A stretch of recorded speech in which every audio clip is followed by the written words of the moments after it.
My priest told me when I was about 36 that he had enrolled me in a summer program for hospital chaplains. He said it was probably the only way he was going to save my soul. So I was a chaplain at St. David's Hospital, and my supervisor, Sally Heinze, followed me out of a patient's room, and she said, "You're awful." I said, "No, not awful." She said, "You're probably the worst chaplain we've had at St. David's Hospital." I said, "I'm doing everything that I can to bring comfort to the patients." She said, "You talk too much. You give advice. You are troubleshooting the patients. The patients are exhausted, and the only comfort they are finding is when you leave the room." I said, "How do I get better?" She said, "I don't think you're going to get better." She said, "Honey, I just think this is something you're not good at." And I said, "I'm here for another 3 months, and you've got to give me a lifeline, or I'll do something desperate." And she thought for a minute, and she said, "I think you're probably a good teacher. And what you don't understand is the patients don't need a teacher. They need someone who is willing to learn from them what their life is like." And I said, "I never thought of that." And she said, "It is very clear you never thought of that." She said, the only question is, are you interested in being with people that way?" We are in rooms trying to help people make discoveries. We're trying to help them understand. We're trying to help them solve problems. We love that talking and listening done in a sharp, thoughtful way can help people be smart together. I think really, though, what a lot of us love about facilitation is that we can give people a different way to be together, to actually enjoy each other, to discover trust, to build bonds. And I think we talk a lot about words like safety and belonging and trust because that's really the part of our work that means the most to us. It's peacemaking, it's community building. And this work has never been more important because as we learn from looking at the data, we are living in an epidemic of loneliness. That a third of the people over 45 in the United States say that they are lonely. And those numbers have tripled since the 1980s when we started tracking this data. And so the question that I have always been curious about is why are people lonely and what can make a difference? Because we can't be intimately involved in everyone's life, but is there something that we're doing in the small ways that we are talking and listening with each other that can either dispel loneliness or deepen it? Are there small points of contact and practices that can give people a sense of belonging? And the stakes are very high. And I offer this to you today because perhaps it touches the work you're trying to do of community building, peacemaking. Perhaps this speaks to your aspirations for your own ministry as a facilitator.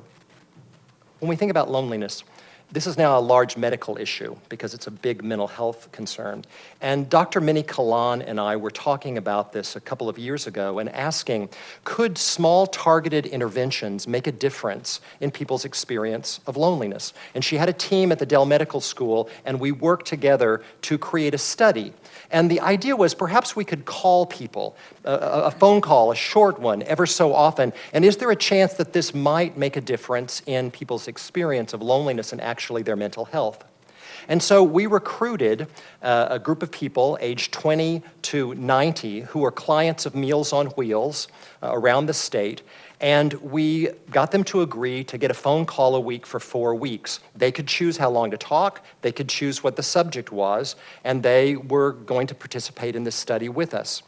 And so we recruited a group of college students to be our volunteer callers, and now the issue was, what are we going to teach them to do? What are they going to do on these calls that might make a difference? Because we had screened all of our participants with a psychological baseline to test them for depression, anxiety, and loneliness, and we wanted to see if a way of engaging these calls could make a difference. And there are a lot of studies of these so-called sunshine calls that have not moved the needle on people's mental health. And so we wondered, what could we try different? So we put our heads together. We had people with backgrounds in pastoral counseling, mental health counseling, improv theater. My own experience was in training people around sales. And a bunch of my sales clients will send me calls to listen in on how their people are talking to customers, and their question is always, what is it that people are doing that's actually making a difference? And what I discovered listening to these calls was a lot like what my friends in improv and pastoral counseling were telling me. So we gathered together 3 rules that we used for engagement in these calls, and we trained our college students to use them. And the first rule was, whatever someone says, follow their clues. Listen to what it is they want to talk about. And all you have to do is listen for a word in their statement that might have been hot. Someone on the call says to you, my family might be coming this weekend. Tell me about your family. That reminds me of when we lived in Wyoming. What was that like? Right? Just curiosity. And so we were trying to teach these college students who are also anxious about being good performers that it's not about doing something right, because that leads us into a performance mindset. And when you're in a performance mindset, all you can think about is what you're trying to do. But if you can get genuinely curious, this person that I'm talking to has something to teach me, and I'm going to listen to the clues they're giving me, then something can happen that's unexpected. My grandmother used to say, people are always trying to teach you how to love them. And in a sense, that's what we were hoping these callers would do on the other end. And so we would train them by playing games where we would give a sentence. My sister is trying to simplify her living situation. Simplify. She's having trouble with her kids, trouble, to where finally they got to where they were really interested in figuring out, what does this person want to talk about? Can you imagine how lonely it might feel for you to always be broadcasting clues of where your points of connection are and no one hear them, and instead persist in them trying to do something to you? Next, ask open questions. And by this, I mean not yes-no questions, not do you have kids, but tell me about your family. My counseling friend tells me that every yes-no question is just a version of, did you clean your room? It always feels a little challenging. It feels like there might be a wrong answer. And more than that, the closed-endedness of it makes you feel like you're on the receiving end of an interrogation, as though you're being challenged or tested. Whereas an open question is a way to invite a story. And so I've found this to be a very hard habit to form, because I've got a lot of hypotheses in my head that I want to test by asking you yes-no questions. And once that becomes your habit, it just sticks. So we trained the college student callers to, when you are starting to ask a yes-no question, assume the answer is yes, and ask the follow-up question. All right? Not do you have a family, but tell me about your family. Not is there someone handling this problem, but who's taking charge of this? I find also in facilitation that when you make generous assumptions, of course there's someone handling this, then you make it easier for the other folks to own when they're afraid that something isn't being done well. It's less an admission of failure than it is sharing a concern. So we were training our students. Another way we did it is just start your question with what or how. If you've got a yes-no question, just redo it with what or how, and watch the difference it makes in how people respond. Can you imagine how lonely you would feel if all day people were testing you against their assumptions, their prejudices, their expectations? And that's how it feels sometimes when we're on the receiving end of a lot of multiple choice. The third rule is, in some ways, the most radical, which is just make a point and stop. A lot of these highly anxious, verbal young people that we were recruiting to make these calls are like all the rest of us. They just kind of manage their anxiety by talking a lot. And if you're not responding to the question they're asking, they're going to rephrase it. And then they may even give you a test answer. And we all have so much to say. And yet, if you can make a point and stop, it changes all of the chemistry of the situation. And the young people that I work with in sales and my students at the seminary are very quick to say, yes, but silence is awkward. I think that is a story that someone tells that wants to keep us apart. My grandmother used to say, silence is what trust sounds like. Because your willingness to give me time after you've made a point lets me know that you really care and that this is a safe moment and that you're not afraid of what I might say or to be in silence with me. Silence is intimacy. My grandmother also famously said, 1 point is a conversation. 2 points is a speech. She might have said 3 points is a sermon. So we trained these folks, and we got to where it was fun to practice these rules, and they found that the calls were fun, that they were learning something, that they had a way of being with people that wasn't about doing something right, but about opening themselves and being present. We did a follow-up study after we had run this experiment for a little more than a month. And what we discovered on the psychological follow-ups was a significant reduction in people's loneliness. There's something about this way of talking and listening that changed people's self-assessment of how connected they were to other people. We also noticed a difference in anxiety. So perhaps there is something about this way of being with people that creates a unit of belonging, the smallest possible instance of connection.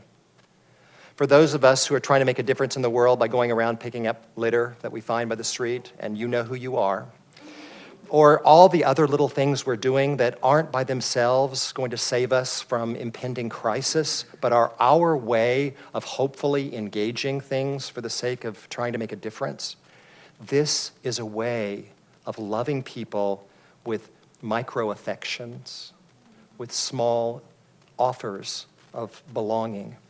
And as often as you do this on the plane, in line at the grocery store, with your friends, you are not only going to be sharpening skills that will help you build the trust that allows people to make discoveries and decisions together more effectively, but you will also be spreading a hopeful kind of presence in the world that ultimately makes a difference. We wrote up the results of this study, and they were published last April in the Journal of the American Medical Association Psychiatry. And if you'd like to read more about how the study was conducted, then and the results that we got, you can check this out online. A couple of years ago, I had an experience that I have to tell you about because as I reflect on my life, this is one of the most important things that ever happened. And I also tell you because I'm not sure how it happened. It certainly wasn't because of any effort of will on my part. It was suddenly like being there when something else was in charge. I was flying from Austin to Chicago, and the guy that I was sitting next to on the plane was wearing work denim, boots. He had a bristly black beard and a gimme cap, and on his tray top were 3 empty airplane vodka bottles, and we had not left the gate. And I thought, I need to find something to read. So I was rummaging in my briefcase, and it was like I heard my grandmother's voice. She said, "This man has something important to say, and you're the only one who hears him. And you're going to ignore him for 2 hours?"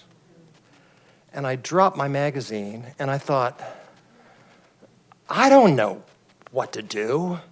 And I felt this anxiety in the pit of my stomach, and I turned to the man, and I opened my mouth, and what came out was, "Flying is scary." And he looked at me like, "What the hell?"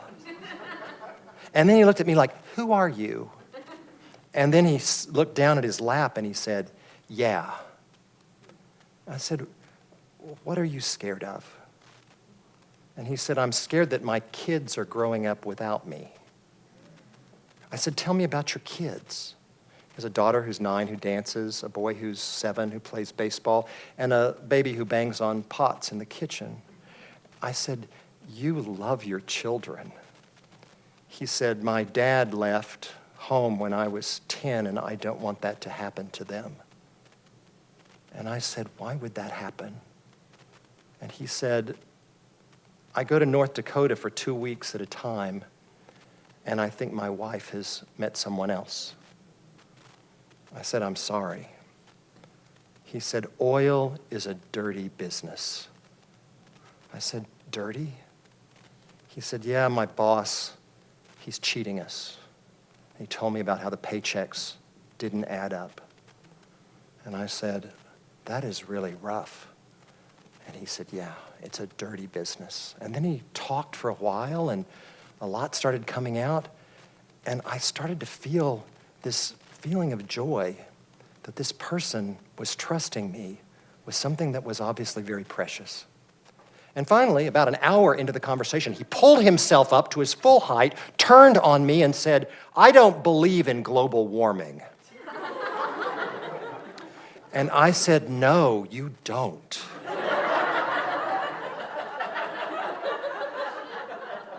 And then he relaxed, and I relaxed. And he said, "My friend was killed in the oil field." I said, "Tell me about your friend." And he described a beautiful friendship with a beautiful person that he obviously was still grieving. And later, as we were descending into Chicago, he said again, "Oil is a dirty business." And I said, "What are we going to do about all that carbon dioxide in the atmosphere?" And he said, "I don't know, but we've got to figure that out." And then we landed, pulled into the gate, and I reached up to get my bag, and this man, without permission or warning, hugged me, and he said, "That helped." And I said, "Yeah, that helped." And I went out and sat in the gate and cried for a little while and then went to work. Belonging happens unexpectedly, and we can clear room for that spirit with some simple practices that take time to learn. It is within your power, not only as facilitators, but in the way that spirit pervades all of your conversation, to make the very real difference of extending the offer of hearing, seeing, in the smallest ways, because in the end, that is all it takes, scientifically, to make a difference. Thank you.